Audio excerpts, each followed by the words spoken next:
કરીશું ને હા, ભાવનગરમાં સતત 5મા દિવસે પણ મેગા ડેમોલિશન યથાવત જોવા મળી રહ્યું છે। જ્યારે સરિતા સોસાયટીથી ધોબીઘાટ નાળા સુધી દબાણ હટાવવામાં આવ્યા છે। ગેરકાયદેસર દબાણ હટાવીને 750 મીટરની સરકારી જમીન ખુલ્લી કરાવી દેવામાં આવી છે। 5 દિવસ દરમિયાન 766 જેટલા દબાણો દૂર કરવામાં આવ્યા છે। અત્યાર સુધી 4100 મીટર જગ્યા ખાલી કરાવવામાં આવી છે અને હજી પણ આ કામગીરી યથાવત છે। 5 દિવસ દરમિયાનથી આ કામગીરી છે તે ચાલુ છે અને હજી પણ આ કામગીરી યથાવત જોવા મળી રહી છે। ભાવનગરમાં આ દબાણ હટાવ કામગીરી છે તે શરૂ કરવામાં આવી રહી છે। મેગા ડિમોલિશન યથાવત છે તે જોવા મળી રહ્યું છે। આજે 5મો દિવસે પણ આ મેગા ડિમોલિશન યથાવત જોવા મળી રહ્યું છે। સરિતા સોસાયટીથી ધોબીઘાટ નાળા સુધી દબાણ હટાવવામાં આવી રહ્યા છે।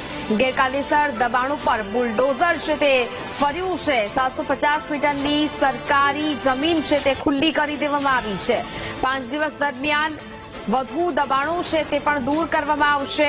766 જેટલા દબાણો છે તે અત્યાર સુધી દૂર કરવામાં આવ્યા છે, જેમાં 4100 મીટર જગ્યા પણ ખાલી કરાવવામાં આવ્યું હોવાનું સામે આવી રહ્યું છે।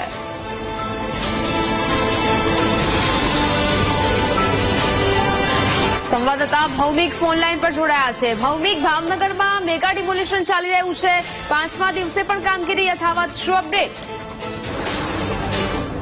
ભાવનગર મહાનગરપાલિકા દ્વારા ગઢેથી શુદ્ધિકરણ પ્રોજેક્ટ અંતર્ગત છેલ્લા 5 દિવસથી દબાણ હટાવવાની કામગીરી હાથ ધરવામાં આવી છે। તેમાં વાત કરીએ તો છેલ્લા 5 દિવસથી જે ડિમોલિશન હાથ ધરવામાં આવ્યું છે તેમાં લોકો સ્વૈચ્છિક દબાણો દૂર કરી અને દબાણો દૂર કરી રહ્યા છે। અને હાલ વાત કરીએ તો સરિતા સોસાયટીથી ધોબીઘાટના નાળા સુધી હાલ ડિમોલિશન કરવામાં આવ્યું છે, જેમાં સરિતા સોસાયટી ધોબીઘાટથી નાળા સુધીમાં અંદાજે 750 મીટર જમીન દબાણ મુક્ત કરી ખુલ્લી કરવામાં આવી છે।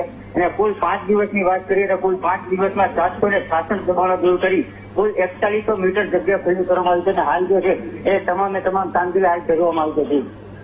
બિલકુલ ભૌમિક, જાણકારી બદલ આપનો આભાર।